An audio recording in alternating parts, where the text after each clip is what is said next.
Perkenankan aku selalu ada di sampingmu sejak ku hidup di bumi sampai di keabadian. Ku iri Tuhan, Tuhan, ku pegang janjiku setia sebagai sahabatmu, senantiasa bersama menunaikan tugas Bapa selesai akhirnya. Ku bersedia hidup kudus tak berjalan, takkan lagi dalam percintaan dunia. Ajarku berpikir seperti dirimu, bawaku Tuhan dalam perjuanganmu.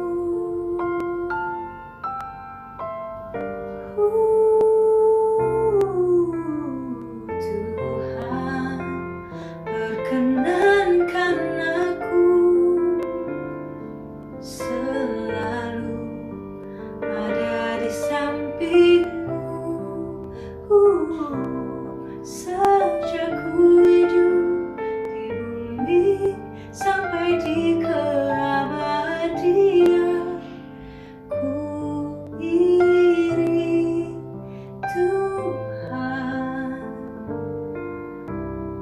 Tuhan, ku pegang janjiku setia sebagai sahabatmu, senantiasa bersama menunaikan tugas Bapa selesai akhirnya. Ku bersedia hidup kudus tak berjalan, takkan lagi dalam percintaan dunia. Ajarku berpikir seperti dirimu, bawaku Tuhan dalam perjuanganmu. Ku bersedia hidup kudus tak berjalan, takkan lagi dalam percintaan dunia. Ajarku berpikir seperti dirimu, bawaku Tuhan dalam perjuanganmu, bawaku Tuhan dalam perjuanganmu, bawaku Tuhan dalam perjuanganmu.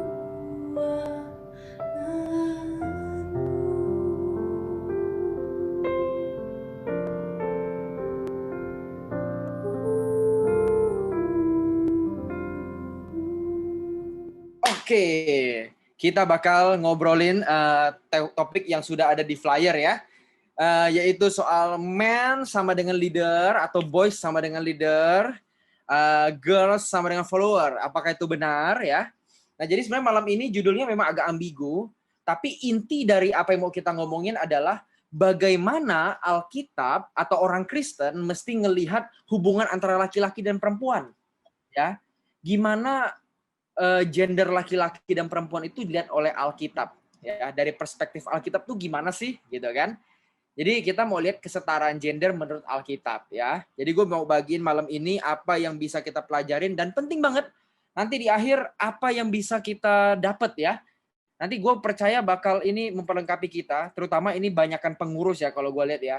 Nah ini sangat penting banget dalam kita jalanin pelayanan kita. Banyak hal-hal yang kadang-kadang kita ngerasa itu kayak nggak terlalu penting atau kita belum ngeh terhadap hal itu. Nah hari ini kita bakal coba lihat banyak hal ternyata nanti kita ke skip ya antara laki-laki perempuan ketika kita pelayanan atau ketika kita bergereja kita nggak terlalu pikirin hal itu. Nah tugas gue hari ini adalah membuka kita semua atau memelekkan kita ya, membuat kita melek, membuat kita sensitif dengan yang namanya gender ya. Nah, ini jadi salah satu hal yang sangat penting karena di Alkitab itu diciptakan manusia itu dengan gender ya, ada laki-laki, ada perempuan. Jadi kalau orang Kristen belum mengerti bagaimana positioning gendernya sebagai laki-laki, sebagai perempuan, dipastikan nanti banyak masalah yang muncul antara relasi atau hubungan laki-laki sama perempuan. Pasti banyak masalah. Tapi sebaliknya kalau kita tahu bagaimana relasinya, pasti kita bisa nempatin diri dengan benar sebagai cowok atau cewek. Ya. Nah, gue mau share PPT. Semoga terlihat karena PPT-nya gede ya. Seperti hubungan kita yang jelas kelihatan di masa depan gitu kan. Nah, jadi hari ini boys leaders, girl follower ya. Ini soal kesetaraan gender menurut Alkitab. Nah, sebelum gue masuk ke sharing yang lebih dalam, gue mau bikin pop-up quiz dulu ya, pop-up trivia. Cowok atau cewek? Jadi nanti gue bakal munculin satu persatu kata, ya. Ini kita quiz ya. Nanti semua buka mic, semua mesti jawab dengan cowok atau cewek, ya. Gue akan kasih satu kata benda, ya, atau aktivitas. Nah, lu mesti langsung dengan spontan bilang cowok, cewek, gitu ya. Jadi sebutin dengan spontan. Nggak usah dipikir, apalagi sampai direnungin dulu, nggak usah ya. Jadi langsung dibuka mic-nya sekarang. Nanti langsung ngomong ya. Oke, sekarang buka mic semua bagi yang bisa kecuali yang lagi di jalan ya. Oke. Ya, kita mulai trivia kita ya. Cowok atau cewek? Sepak bola. Cowok. Cowok. Cowok. Cewek. Memasak. Cewek. Cowok. Oke. Memancing. Cowok cewek. Cowok. Oke. Mencuci baju. Cewek. Cewek. Pink. Cewek. Cowok. Cewek. Biru. Cowok. Cewek. Cewek. Bekerja mencari nafkah. Cowok. Cowok. Cowok. Mengasuh anak. Cewek. Cewek. Cewek. Pakai perasaan. Cewek. Cewek. Logis. Cewek. Cewek. Cewek. Cewek gak mau kalah. Oke. Ya. Cewek gak mau Jadi kalah. tadi banyak cowok-cewek ya. Rata-rata sadar nggak kita semua? Yang Sadar. warna biru kita sebutin cowok ya kan? Yang tulisan warna biru itu cowok kita sebut. Sepak bola, mancing, biru, bekerja mencari nafkah, logis biasanya cowok ya kan? Nah, kalau yang pink, yang tulisan pink itu biasa kita sebut dengan cewek gitu ya. Masak, nyuci baju, pink, mengasuh anak, pakai perasaan. Nah, kenapa sih kita bisa membedakan antara cowok ini cewek gitu ya? Nah, jawabannya sederhana. Karena di pikiran kita itu udah ada standar tentang apa yang cowok, apa yang cewek. Kita udah ngeliat di budaya kita, sehari-hari, kebiasaan kita, bahwa yang main bola itu rata-rata cowok, yang masak itu cewek, yang mancing itu cowok, nyuci baju itu biasa mama kita, pink itu biasa untuk Blackpink gitu ya, perempuan gitu kan. Biru tuh laki-laki, yang kerja cari nafkah itu bapak kita ya kan, mama kita ngasuh anak, pakai perasaan, tapi bapak kita logis gitu kan ya. Udah biasa. Jadi akhirnya kadang-kadang kita namanya mengalami satu fase yang disebut bias gender. Bias gender. Nah, sebelum gue masuk lebih dalam, nanti gue jelasin namanya bias gender itu apa. Yang jelas bias gender itu satu hal yang dimana kita itu sebenarnya memberikan label pada satu gender gitu ya. Memberikan label, oh laki-laki itu main bola gitu ya, perempuan itu cukup main catur aja. Atau bahkan catur pun kadang-kadang laki-laki gitu ya. Perempuan itu main boneka, masak-masakan gitu kan ya. Nah kalau mancing ya, yang nggak pulang semalam-malaman itu laki-laki ya. Perempuan nggak pulang malam, oh lu bisa diusir dari rumah gitu kan. Nah itu banyak bias, kita banyak bias. Artinya kita melihat atau menormal atau menilai sesuatu dari pandangan kita yang kita terima dari budaya tanpa kita pikirkan ulang. Jadi akhirnya kita bias, ya, bias. Kita bikin satu standar berdasarkan apa yang sudah menjadi umum aja, apa yang sudah menjadi normal. Nah, masalahnya adalah ketika yang nggak normal nanti muncul, kita bilang, wah ini kok begini? Kok lu main bola cewek? Kok cewek mancing? Cewek cari nafkah? Suami lu kemana? Nggak tanggung jawab. Nah, gitu kan? Nah, ini banyak hal yang bisa terjadi. Nah, sebelum lebih jauh, kita masih bisa bedain dulu dua hal. Ya, yaitu antara seks dan gender. Nah, ini mesti kita bedain. Nah, kalau seks itu hubungannya sama keadaan biologis kita, teman-teman. Yang membedakan secara fisik dan fisiologis, ya. Yang bedain laki-laki perempuan secara fisik dan fisiologis. Ini bersifat kodrat, nggak bisa dipertukarkan. Apa aja itu?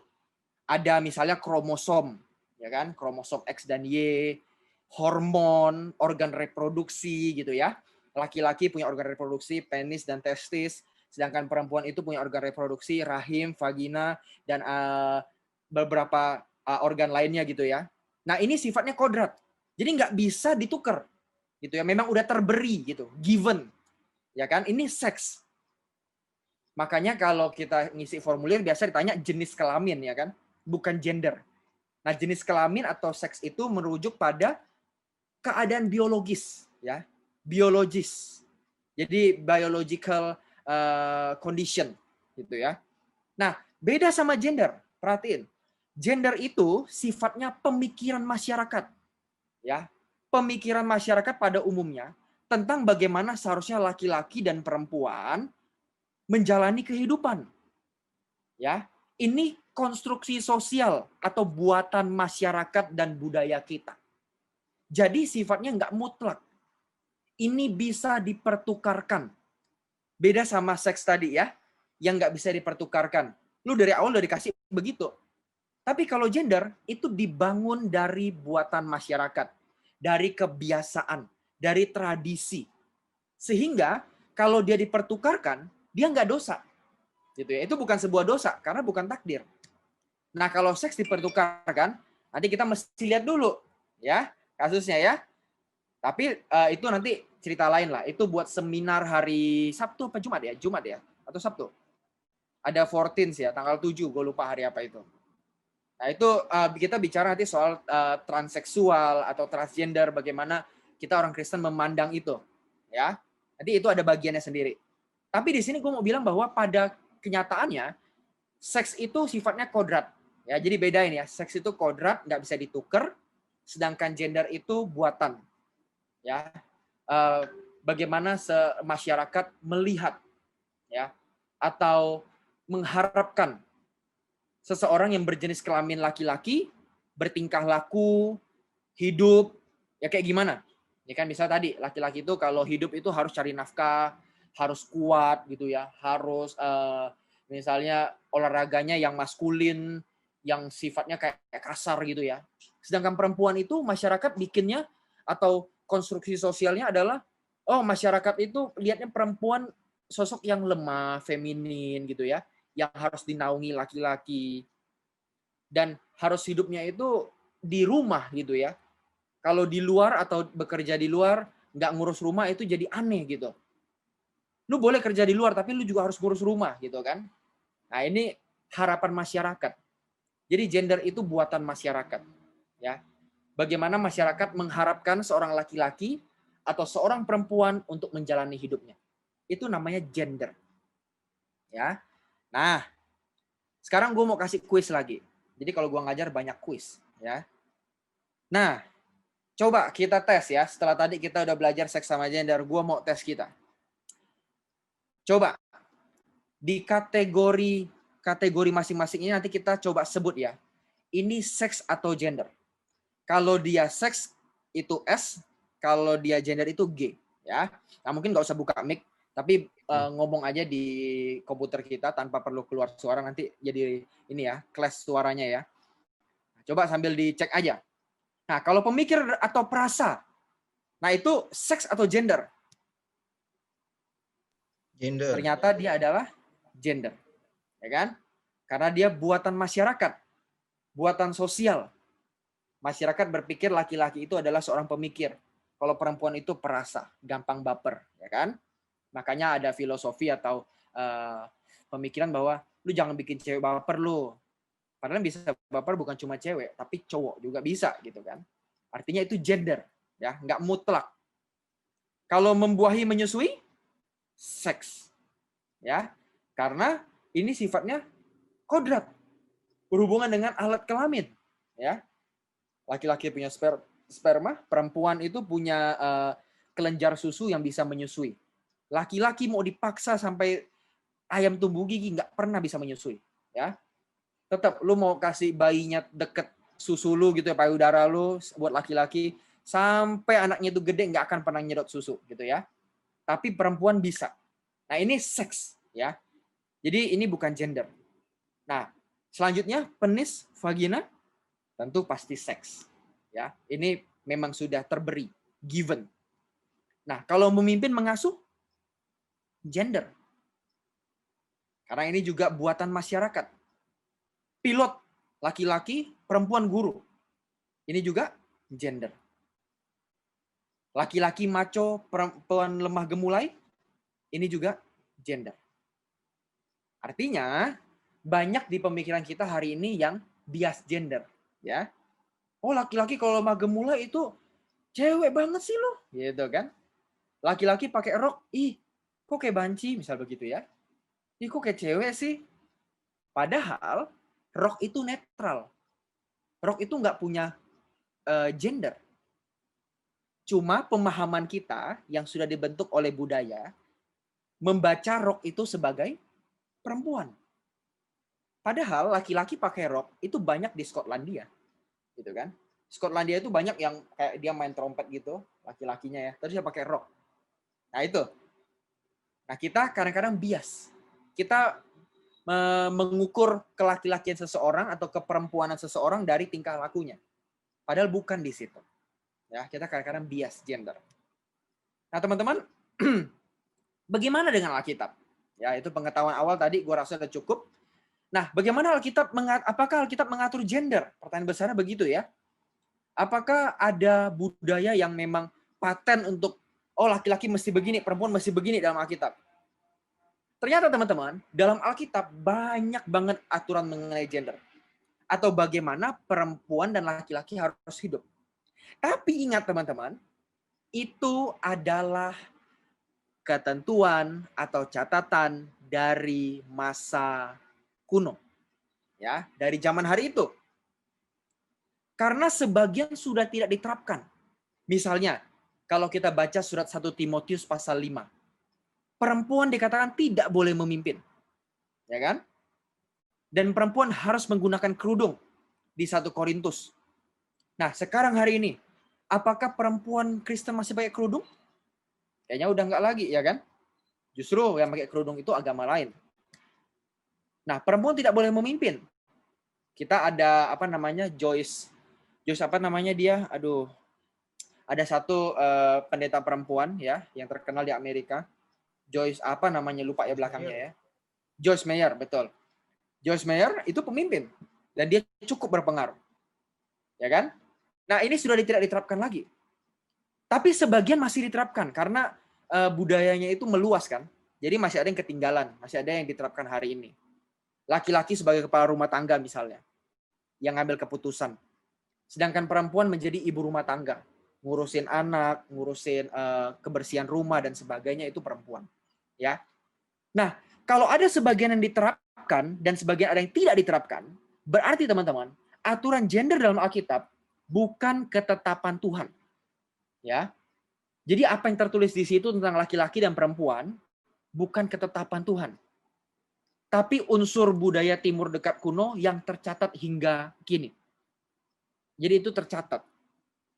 Nah, mungkin kita bertanya, kalau kayak gitu kenapa Tuhan nggak langsung kasih yang universal aja? Yang tidak terbatas waktu gitu loh. Kan ini firman Tuhan, harusnya langsung bisa kita terapin. Sayangnya teman-teman, bukan begitu cara Tuhan berfirman. Tuhan berfirman lewat sejarah, lewat budaya. Nah, maka kita yang punya tanggung jawab untuk memilah yang mana budaya masih bisa diterapkan, yang mana yang tidak. Gitu. Kita punya tanggung jawab juga jadi. Jadi apa yang kita lihat di Alkitab itu bisa berubah untuk budayanya ya. Bukan nilai-nilai moralnya.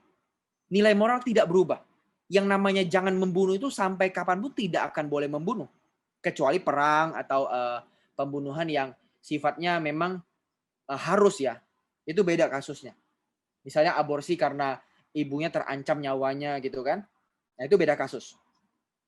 Tapi nilai moral untuk jangan membunuh sampai kapanpun tidak akan pernah dihapus.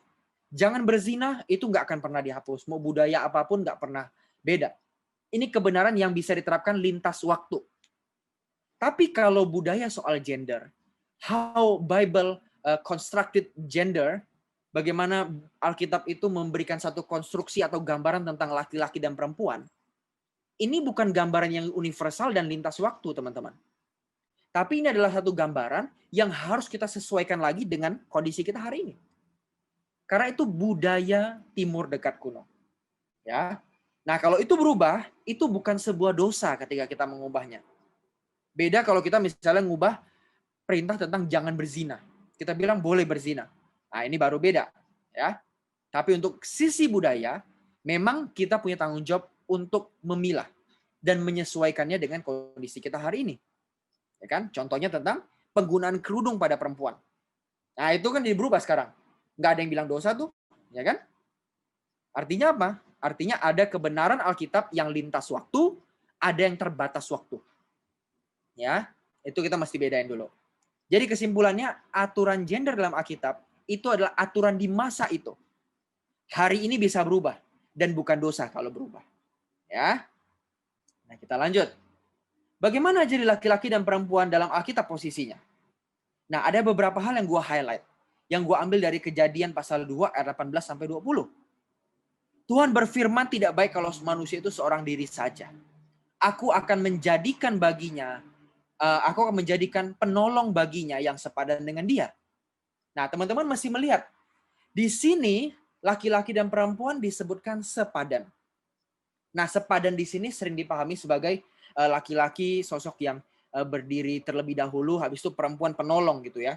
Karena penolong itu kan istilahnya menolong saja gitu ya. Yang mimpin tuh laki-laki.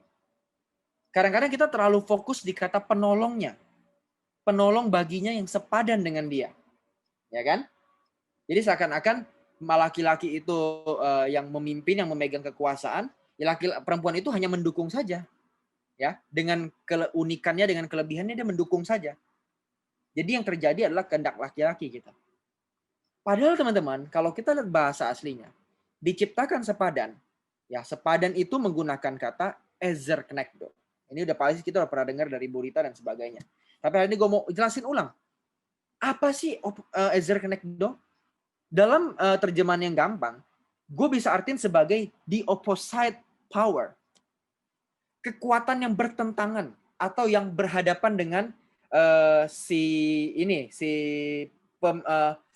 orang yang pertama kali berdiri gitu ya. Jadi seorang oposisi ya yang punya juga kekuatan yang sama gitu loh. Jadi dia nggak membuat laki-laki di atas, perempuan di bawah untuk menyupport aja gitu ya. Tapi dia menaruh laki-laki di sini, perempuan di depannya. Jadi ini sepadan benar-benar dalam arti berhadapan untuk bertentangan. Gitu. Dia sama-sama kuat. Dia sama-sama memiliki posisi yang bisa didengar. Posisi yang bisa diperhitungkan. Makanya kalau urusan laki-laki, perempuan, rumah tangga, suami istri ya, kalau laki-laki punya keputusan baik, pertimbangannya sesuai dengan kehendak Tuhan, itu perempuan yang benar-benar mengasihi Tuhan juga, pasti dia akan sama-sama berjalan untuk menggiring laki-laki itu. Atau perempuan yang punya pemikiran yang bagus gitu ya, punya ide dalam rumah tangga, dia memberi satu usulan, dan usulan itu memang bagus. Laki-laki yang benar-benar mencintai Tuhan dan juga nyambung ya, yang otaknya atau pemikirannya juga mengasihi Tuhan, itu pasti juga akan berjalan beriringan berdua-duanya akhirnya. Pasti jalannya beriringan. Kenapa? Karena dua-duanya opposite power. Tapi ketika nanti misalnya ada salah satu yang nggak benar ya, ada salah satu yang mungkin memiliki pemikiran yang melenceng, pertimbangannya kurang matang, maka akan ada satu orang yang menjadi alarm gitu. Seakan menjadi alarm. Ini salah, harusnya begini. Nah, ini konsep sepadannya begitu. Jadi laki-laki bisa juga memberi alarm pada perempuan, perempuan pun bisa memberi alarm pada laki-laki. Jadi dia akan selalu saling menjadi oposisi ketika ada sesuatu yang kurang beres. Tapi ketika dia ketika dia beres ya, ini akan jadi satu partner yang dua-duanya punya kekuatan dan saling mendukung. Jalan terus. Gitu.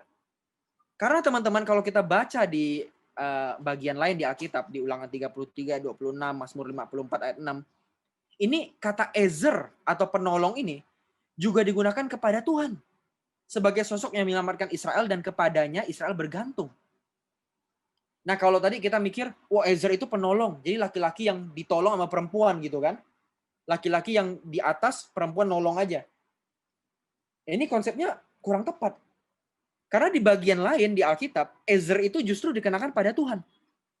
Apakah mungkin Tuhan hanya mendukung atau menolong kehendak manusia? Bukankah Tuhan itu di atas manusia? Kenapa dipakai kata Ezer? Kalau misalnya penolong itu hanya sekedar, ya udah gue support lu ya, apa yang lu mau ya. Pasti nggak begitu. Jadi pemahaman perempuan sebagai penolong itu bukan ngikutin apa aja yang laki-laki mau dan menolong dia gitu deh. Sampai kadang-kadang ada khotbah yang bilang begini. Kenapa perempuan sebagai penolong? Karena penolong harus lebih kuat daripada yang ditolong. Ya kan? Ya satu sisi itu bisa ada benernya. Tapi hati-hati. Ide semacam itu menempatkan ingin istilah balikin loh. Perempuan tuh lebih kuat pada laki-laki loh. Sama aja. Pada akhirnya kita memang ngangkat perempuan tapi jatuhin laki-laki. Bukankah harusnya dua-duanya sepadan? Kalau kita khotbah, kenapa perempuan itu lebih jadi penolong? Karena yang menolong terus lebih kuat daripada yang ditolong. Ya ini sama aja.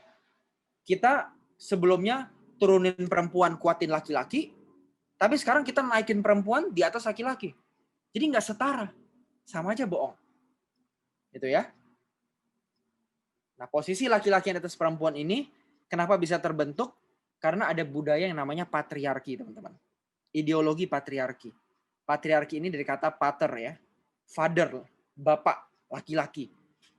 Nah, jadi kalau kalian pernah lihat atau pernah sadari atau pernah baca dimanapun, kenapa laki-laki selalu di atas perempuan? Karena ada ideologi patriarki yang memang sudah membudaya dari Timur Tengah sampai kita hari ini. Di sini di Indonesia. Nah, maka ketika Tuhan bilang Ezer kenekdo, sebenarnya dia tidak mendukung budaya patriarki ya. Tapi dia menempatkan laki-laki dan perempuan itu setara. Setara. Setara sebagai the opposite power.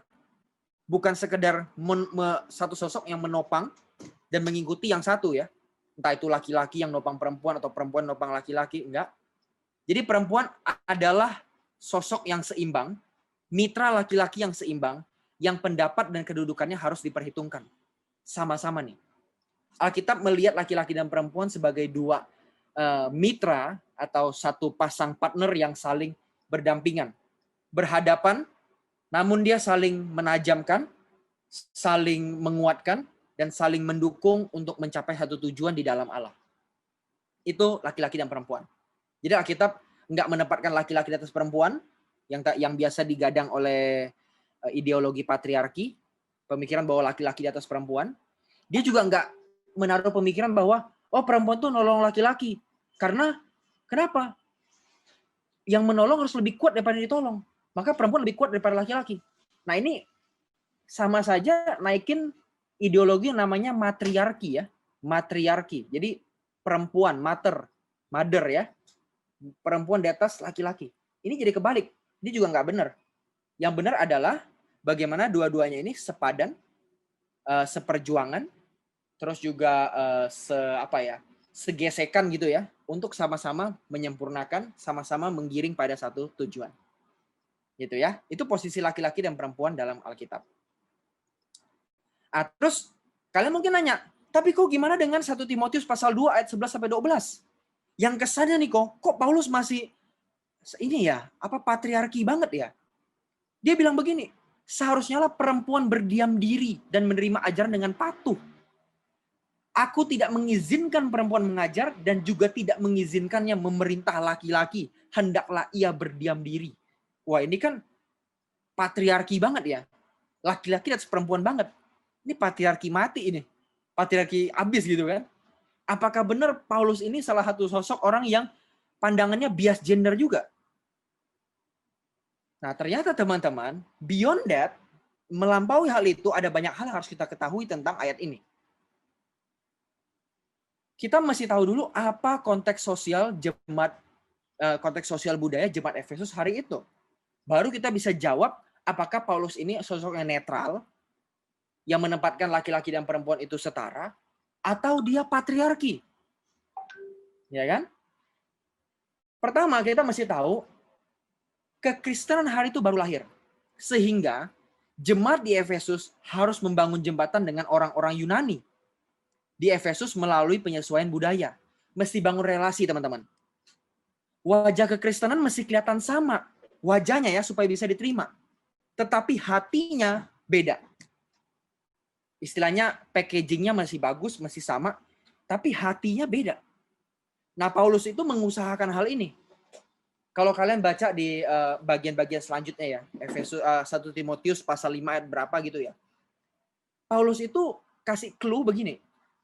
Jangan sampai lawan kita punya alasan untuk menjelekkan kita. Ya kan? Berarti dia concern dengan apa? Image Kristen di tengah-tengah orang Yunani. Supaya bisa diterima di tengah-tengah orang Yunani, Paulus punya prinsip satu, ingat. Bagi orang Yahudi, aku jadi orang Yahudi. Bagi orang Yunani, aku jadi orang Yunani. Artinya apa? Sesuatu yang bersifat lahiriah, yang jasmania, Paulus memberikan toleransi. Karena itu tidak prinsip. Tetapi hal yang bersifat rohania, yang bersifat esensial, Paulus tidak kompromi. Contohnya, misalnya percabulan, perzinahan, Paulus menentang itu. Orang Kristen harus beda dengan orang Yunani yang hari itu hidup dalam percabulan. Itu banyak banget. Di Korintus tuh banyak. Dia tentang kan? Kenapa? Itu esensial. Tapi kalau cuma masalah laki-laki sama perempuan gimana relasinya nih? Paulus mau nggak mau harus nyesuaiin sama budaya hari itu. Karena kepentingannya lebih besar bagi kekristenan hari itu untuk diterima. Jangan sampai gara-gara hal kecil itu jadi batu sandungan buat Injil. Dan ternyata teman-teman, hari itu relasi hierarkis yang artinya bertingkat ya, hierarki itu bertingkat ya. Ada yang tuan, ada yang budak, ada laki-laki, ada perempuan ya, ada orang kaya, ada orang miskin, yang hierarki begitu ya. Sangat mendominasi kehidupan jemaat Efesus atau kehidupan budaya Yunani pada umumnya. Sangat mendominasi. Jadi mau nggak mau, ini pun harus diterapkan di gereja. Karena kehidupan gereja hari itu dan kehidupan sehari-hari tidak terpisah. Jadi hari itu tuh nggak ada kayak hari ini nih. Oh hari ini kan kita bisa begini. Oh lu urus rumah tangga lu. Tapi habis itu lu pelayanan ke gereja ya. Kita kan ada pemisahan gitu ya. Dunia gereja, gereja. Pelayanan, pelayanan. Keluarga, keluarga. Begitu kan. Hari itu nggak ada pemisahan begitu. Sorry ngomong ya. Kalau boleh ngomong agak vulgar nih. Di kebudayaan Timur Dekat kuno, satu rumah itu nggak ada, kadang-kadang ya, rumah itu nggak punya sekat kamar. Nggak punya sekat kamar. Jadi lu bisa bayangin, kalau rumah itu cuma ada kayak satu tempat gitu doang, petak gitu ya. Yang lu di situ lah udah, tidur di situ, masak di situ, ngumpul di situ, ya boker dekat situ juga.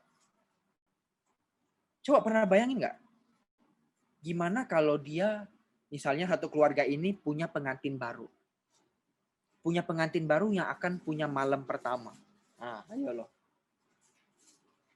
Yang akan melakukan malam pertama.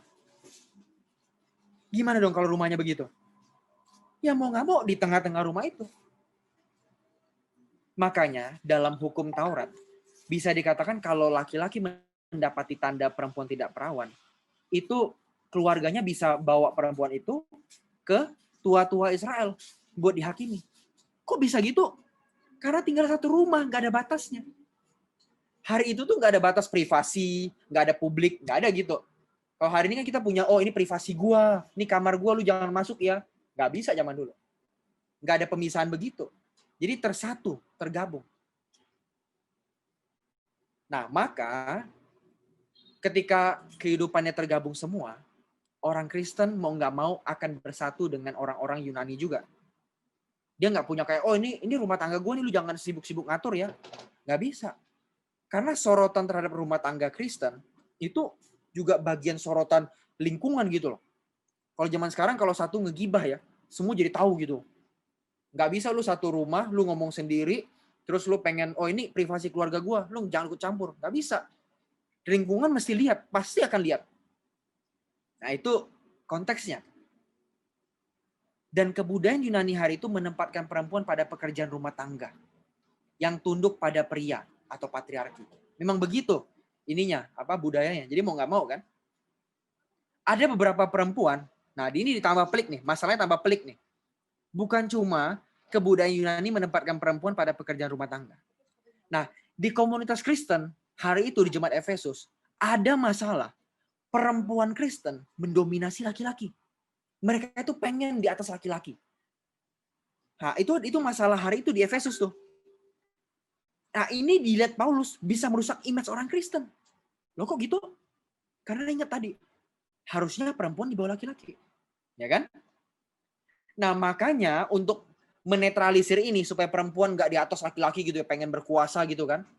Paulus ngomong keras kayak yang tadi. Dan dia mengingatkan para istri untuk menghormati suami. Efesus 5 ayat 33. Pernah baca nggak ayat ini? Kata kerja yang digunakan antara laki-laki ke perempuan dan perempuan ke laki-laki itu beda loh. Untuk suami ke istri dibilang, suami harus mengasihi istri. Ya enggak? Mengasihi. Tapi ketika perempuan ke laki-laki, bukan mengasihi loh. Menghormati. Beda. Harusnya kalau timbal balik kan, laki-laki mengasihi perempuan. Perempuan juga mengasihi laki-laki, gitu kan? Tapi kenapa Paulus pakai kata menghormati? Ternyata ada clue-nya di situ. Ada sesuatu di situ. Karena di balik kata menghormati itu, ada unsur Paulus ingin ingatkan. Perempuan, jangan di atas laki-laki ya. Jangan pengen mendominasi ya. Kenapa? Karena kebiasaan di situ nggak begitu. Kamu harus tunduk. Kamu harus hormat. Kenapa? Kebiasaannya begitu. Kalau kamu misalnya mendominasi laki-laki, kamu mendikte laki-laki, kamu merintah-merintah laki-laki gitu kan. Orang di luar sana bakal melihat, kok kehidupan orang Kristen jadi batu sandungan? Sehingga akhirnya orang Kristen akan dijauhi. Kristen akan ditolak karena alasan jasmania. Nah, maka Paulus hari itu sangat concern dengan hal ini. Tapi bukan berarti dia tidak netral. Paulus itu sebenarnya orang yang sangat menjunjung kesetaraan gender. Buktinya apa? Nah, kalau kita lihat di 1 Timotius pasal 5 sampai 2, Efesus pasal 6 ayat 5 sampai 9, Paulus memberikan tuntunan, bukan tuntunan ya, bagaimana orang Kristen hidup dalam situasi perbudakan dan patriarki tersebut. Paulus itu ternyata nanti ngomong gini juga, Timotius, kamu harus memperlakukan perempuan muda dan perempuan yang lebih tua dari kamu dengan hormat. Tuh lihat, laki-laki menghormati perempuan. Di bagian lain Paulus ngomong begitu. Nasihati perempuan muda, karena Timotius kan hari itu jadi pendetanya. Kamu kalau nasihati perempuan yang lebih muda atau perempuan yang lebih tua mesti beda katanya. Kalau kamu nasihati perempuan muda itu sebagai adik. Tapi kalau kamu nasihati perempuan yang lebih tua, perlakukan dia atau hormati dia sebagai ibu. Lihat nih, Paulus menyuruh Timotius yang adalah laki-laki buat menghormati ibu-ibu. Kalau Paulus orangnya patriarki, tentu Paulus nggak akan ngomong begitu. Berarti Paulus bukan orang yang patriarki. Cuma memang di ayat yang sebelumnya kita baca tadi, di sini nih, ada situasi khusus. Makanya Paulus ngomong begitu. Kalau situasinya nggak khusus, Paulus nggak akan ngomong begitu. Gitu ya. Akan beda. Yang bisa kita lihat nanti baca di 1 Timotius pasal 5 ayat 1 sampai 2, Efesus 6 ayat 5 sampai 9. Itu Paulus melihat perempuan itu sosok yang harus dihargai. Kebalik malah dia ngelihat. Sama ayat yang tadi kita baca. Kebalik. Perempuan mesti dihormati. Bukan laki-laki loh. bukan suami, tapi perempuan. Berarti Paulus itu bukan orang yang patriarki. Paulus itu orang yang sangat menghormati kesetaraan gender. Gitu ya. Nah, oleh karena itu teman-teman, maksudnya apa sih? Jadi kesimpulannya ayat tadi nih, Paulus melarang perempuan memerintah atas laki-laki agar tidak berlawanan dengan budaya dan akhirnya merusak wibawa pemimpin Kristen yang hari itu adalah laki-laki. Terus yang kedua, Paulus melihat ada kecenderungan urusan rumah tangga dan mengasuh anak akan terbengkalai jika perempuan yang menjadi pemimpin hari itu. Sedangkan rumah tangga dan pengasuhan itu wajahnya orang Kristen hari itu. Penting banget dalam budaya hari itu. Jadi kalau sampai itu dilihat orang luar nggak bertanggung jawab, dilihat sama orang luar, kok begitu ya orang Kristen ya, rumah tangganya berantakan ya, pengasuhannya berantakan ya. Itu jadi batu sandungan. Paulus tidak bermaksud menaruh perempuan di bawah laki-laki, teman-teman. Tapi memberi arahan bagi orang Kristen agar bisa menyesuaikan diri dengan keadaan hari itu. Sama seperti imbauan Paulus agar perempuan Korintus berkerudung. Berkerudung itu bukan perintah Tuhan yang lintas waktu. Tapi itu khusus untuk konteks jemaat Korintus. Khusus. Situasi etika yang khusus. Sama kayak tadi, perempuan tidak boleh mengajar, berdiam diri. Itu situasi etika yang khusus. Ya, itu. Nah, jadi apa nih kesimpulannya? Dari apa yang kita pelajari hari ini, paling nggak ada 3 kesimpulan. 1, perempuan dan laki-laki diciptakan setara untuk menjadi partner. Ini pandangan pertama Alkitab. Kedua, peran laki-laki dan perempuan yang diberikan oleh budaya setempat bisa dipertukarkan. Itu bukan kebenaran yang lintas waktu, tapi kebenaran yang perlu disesuaikan dengan budaya kita hari ini. Budaya kita hari ini ketika memandang laki-laki dan perempuan, budaya patriarki itu ya, melahirkan banyak sekali penindasan terhadap perempuan. Banyak banget. Dan kita nggak ngeh. Nanti habis ini gue kasih lihat apa aja penindasan kita. Ternyata gereja juga suka nindas perempuan. Ya, tunggu ya. Yang ketiga, yang terpenting adalah Tuhan menjadi pusat dan tujuan bagi laki-laki dan perempuan. Yang penting itu bukan bagaimana laki-laki memerintah perempuan atau perempuan memerintah laki-laki. Bukan. Paulus dan penulis Alkitab pada umumnya bawa satu value. Apa itu? Laki-laki dan perempuan sama-sama menundukkan diri di dalam Tuhan. Yang penting keutamaan Tuhan. Ya, itu yang penting. Dampaknya buat kita apa jadi dong? Ternyata teman-teman setelah kita belajar soal gender ini, dengan memahami kesetaraan gender pertama nih, program gereja yang kita buat tidak hanya kita buat dari posisi laki-laki, tapi juga sekarang kita ngerti nih, posisi perempuan harus dipertimbangkan. Kayak kita udah belajar ya, gender gitu ya. Laki-laki perempuan itu apa sih bedanya? Ternyata teman-teman banyak program gereja kita yang hanya dibuat dari posisi laki-laki. Karena pemimpinnya banyak kan laki-laki kan? Coba lihat di sini. Banyak laki-laki atau perempuan? Gue nggak tahu deh ya. Tapi rata-rata, kalaupun banyakan perempuan, tapi yang mimpin tetap laki-laki kadang-kadang. Cuma di GM dong pemimpinnya perempuan. Selebihnya laki-laki loh. Bayangin dari 8 wilayah kita Rehoboth, cuma GM dong setahu gue ya. Gue lupa atau gue nggak tahu, coba kasih tahu gue nanti ya. Nah, karena banyak pemimpinnya laki-laki, kadang-kadang ketika bikin program nih, itu dari perspektif laki-laki. Contohnya apa? Misalnya nih, program gathering gereja ke wisata air gitu ya. Wih, kita mau berenang nih guys, gitu kan. Wih, kita mau ke apa tuh? Waterboom gitu kan. Wih, ya kan?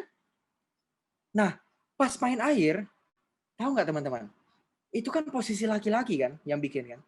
Pernah nggak kita pertimbangin bahwa di hari itu ada perempuan yang pasti menstruasi?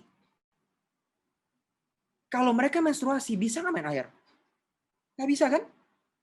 Gue sering waktu gue dulu mimpin di Kalimantan ya, kita kan bikin wisata berenang ke kolam gitu ya. Pas rame-rame udah setuju, pas hari ya ada yang datang bulan. Semuanya main kecuali cewek itu 1 atau 2 orang. Tuh, lihat. Adil nggak kayak begitu? Nggak adil kan? Kita buat 1 atau 2 orang perempuan terasing gara-gara kondisi fisiknya sebagai perempuan. Ya kan? Boleh di-mute dulu? Sorry.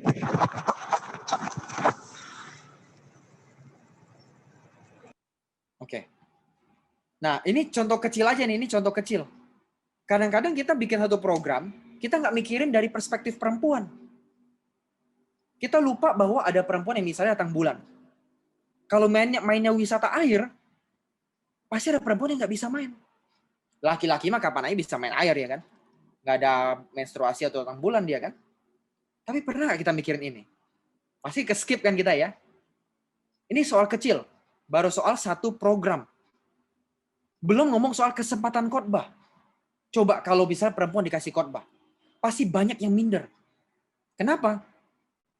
Karena dia nggak punya wibawa, dia pikir dia nggak punya satu pembawaan yang selama ini dia udah simpen di otak dia, karena dia sering lihat tuh pengkhotbah tuh laki-laki. Misalnya Pak Philip Mantova laki-laki, Pak Gilbert, Pak Eras, Pak Yesaya Pariaji, itu laki-laki semua kan? Jarang perempuan yang jadi pendeta. Jadi ketika perempuan yang mau maju ke mimbar, rata-rata merasa dirinya kurang pantas dibandingkan laki-laki. Atau lebih minder. Padahal sama saja. Yang penting kemampuannya kan bisa diasah. Jangan minder karena kita perempuan atau laki-laki. Takut kurang diterima karena perempuan. Dan lucunya dan berbahayanya, kadang-kadang gereja tidak memberikan kesempatan bagi perempuan untuk berkhotbah. Laki-laki yang lebih mantap rasanya.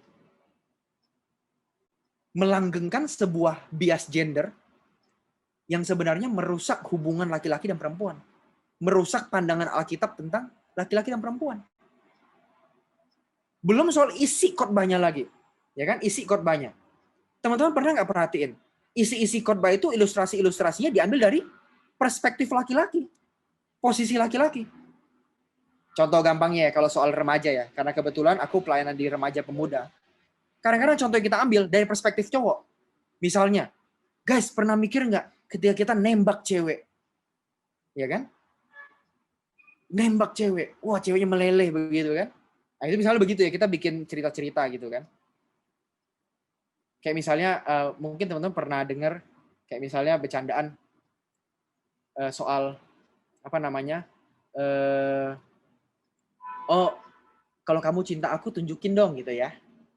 Kalau cinta itu harus menunjukkan sesuatu kan. Biasanya ada bercandaan begitu kan. Jadi bercandaan itu dari laki-laki ke perempuan gitu kan. Pernah dengar nggak itu? Pernah ya? Di ibadah kadang-kadang Om Eros kasih contoh, kalau kita sayang sama orang, kita mesti nunjukin rasa cinta kita dengan perbuatan kan. Nah, contoh-contohnya kan dari perspektif laki-laki. Misalnya perempuannya kayak takut, bang aku takut, ya kan? Ada orang yang jalan-jalan depan rumahku, ya kan? Terus abangnya bilang, oh nggak usah takut. Terus ceweknya bilang, tapi abang cinta nggak sama aku? Oh cinta, gitu kan? Pak Eros begitu ya, kasih contoh begitu ya. Nah, gue nggak bilang Pak Eras salah, nggak, karena dia memang laki-laki. Tapi pernah nggak kita kasih khotbah dari perspektif perempuan? Kan kadang-kadang kurang ya. Bagaimana misalnya perempuan harus menunjukkan cinta pada laki-laki? Kan kalau mau setara itu jangan laki-laki terus yang dicecerin, disalahin. Perempuan selalu dianggap yang waduh, lebih harus disayang lah, harus diperhatikan ya kan? Kalau ilustrasi yang kita dengar kan biasanya perempuan harus lebih diperhatikan dengan tindakan nyata ya kan? Nah tapi gimana ketika perempuan harus melakukan tindakan nyata atau membuktikan cintanya pada laki-laki? Jarang kita dengar ilustrasi khotbah itu kan? Kenapa bisa begitu? Karena yang bicara kebanyakan laki-laki. Sehingga perempuan kalau kasih contoh khotbah pun, nih ya, gue nggak tahu ya, tapi lu coba deh riset ya. Ketika perempuan sharing, dia pun terbiasa untuk pakai perspektif laki-laki. Karena apa? Dia nggak pernah punya role model. Bagaimana perempuan khotbah dari perspektif perempuan. Ini contoh sederhana di mana posisi perempuan itu kurang dipertimbangkan di gereja. Belum kita ngomong lagi soal komposisi pengurus. Coba. Komposisi pengurus. Berapa persen laki-laki, berapa persen perempuan. Coba dicek. Banyak kan pasti laki-laki yang dipercaya. Oke, perempuan banyak dipercaya. Lebih banyak dari laki-laki. Tapi lihat lagi. Yang mana yang dikasih kesempatan untuk punya kedudukan yang strategis. Mesti dilihat lebih dalam lagi. Jangan-jangan perempuannya banyak, tapi cuma usher, penyambut tamu, tukang nge-zoom, terima-terimain orang doang. bendahara, sekretaris. Kenapa? Gue jadi sekretaris. Misalnya ada cewek nanya kan, kenapa gue jadi sekretaris? Ya lu gampang lah lu, sekretaris cewek bagus tulisannya. Wah itu bias gender banget tuh. Karena sekretaris kita pilih apa? Perempuan kan? Padahal perempuan itu belum tentu bisa administrasi seperti sekretaris gitu loh. Tapi kita sering bias. Oh kalau laki-laki, oh jadi pemimpin, jadi WL yang muncul di mimbar. Kalau perempuan, oh nanti lu sekretaris, lu bendahara ya. Karena lu rapi orangnya. Padahal emang laki-laki nggak bisa rapi. Kan kerapian itu skill. Bukan kodrat kan? Nah, ini kadang-kadang kita sering menurunkan posisi perempuan pada posisi administratif. Sedangkan laki-laki pada posisi show di mimbar. Yang punya nama. Yang punya bisa dilihat orang. Gitu kan? Nah, ini posisi yang perlu dipertimbangkan dalam pelayanan gereja kita.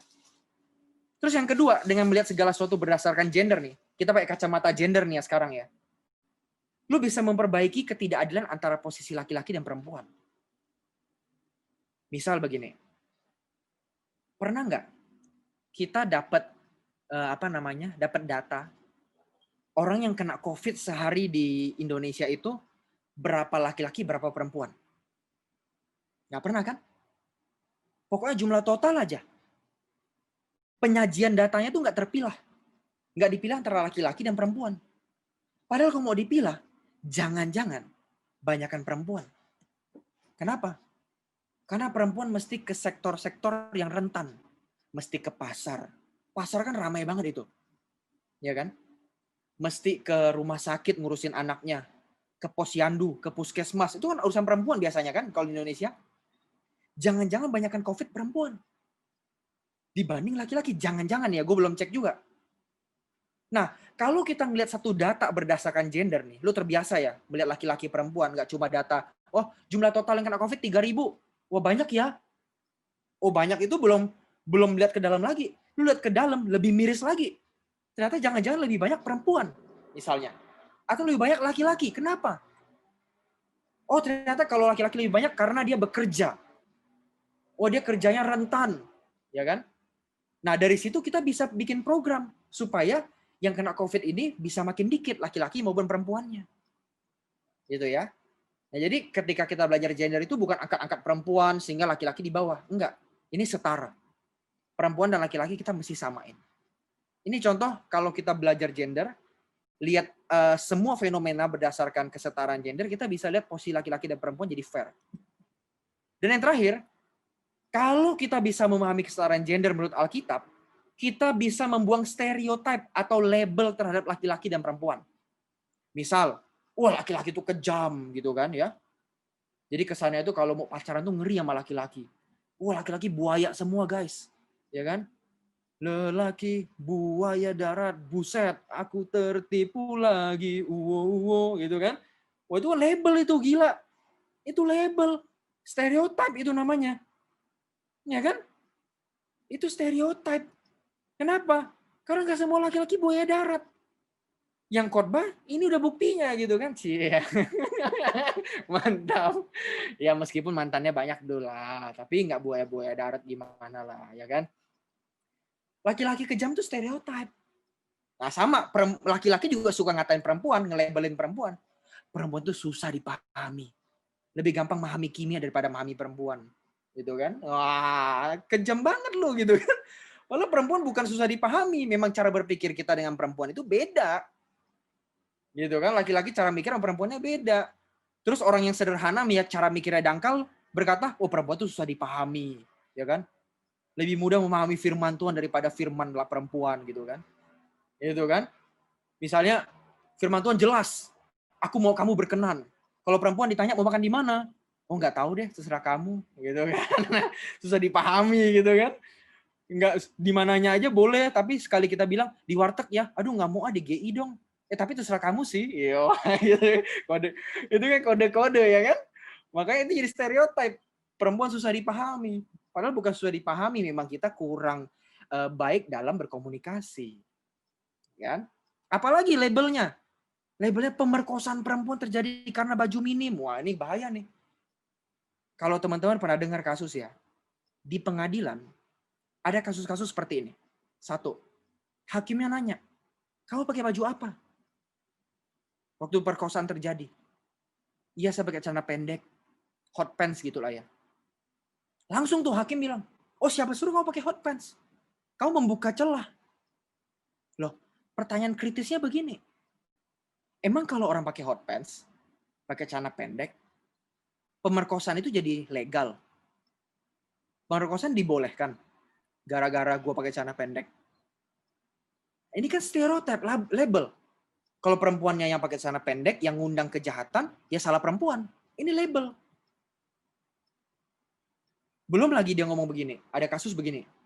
Hakimnya nanya, atau jaksa ya, lupa ya.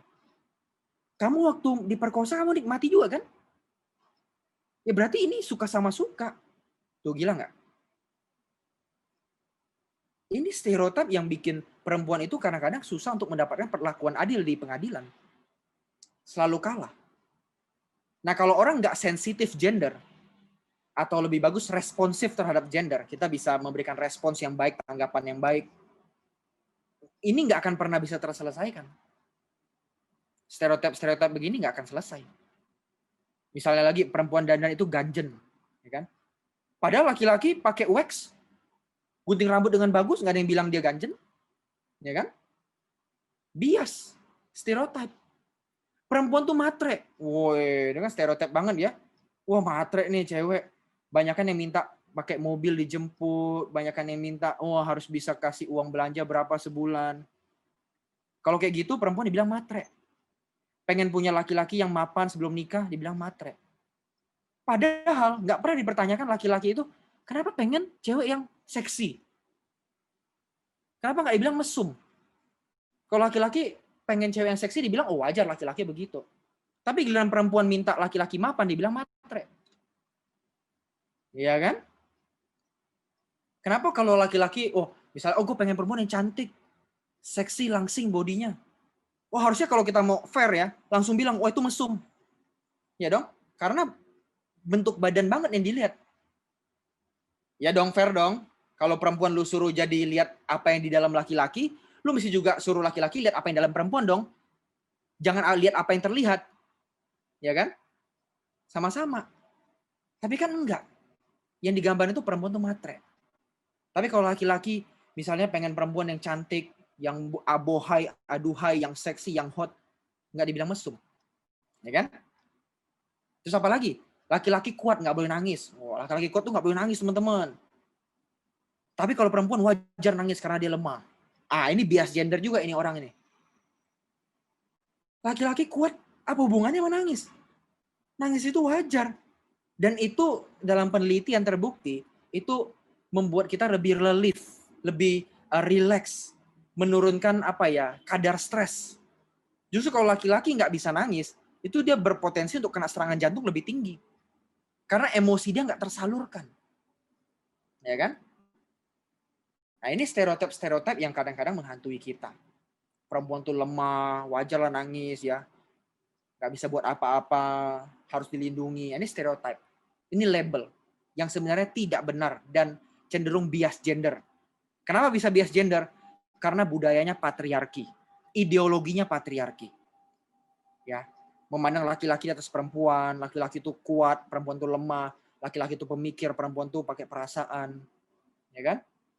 Ini hal-hal yang bias ya, yang harus kita perbaiki.